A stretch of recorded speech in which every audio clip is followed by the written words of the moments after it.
Hello Sitaram દોસ્તો, કેમ છો બધા દોસ્તો? ગરમી અને તડકા અત્યારે 7મા આસમાન પર છે. એવામાં મેં ફ્રીજના ઠંડા પાણીના કુંડા ભરીને રાખી દીધા છે. અને દોસ્તો, માણસ આપણે ગમે ત્યાંથી આપણો રસ્તો કરી શકીએ, માંગી શકીએ. એક થોડોક સૂકો નાસ્તો પણ મેં રાખી દીધો છે.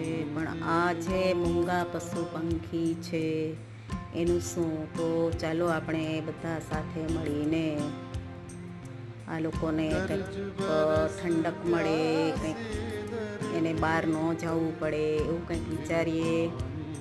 એના માટે મેં મસ્ત એક નાનું ઘર પણ લઈ લીધું છે. તો નાની નાની ચકલીઓ એમાં તડકો ન લાગે અને શાંતિથી રહી શકે.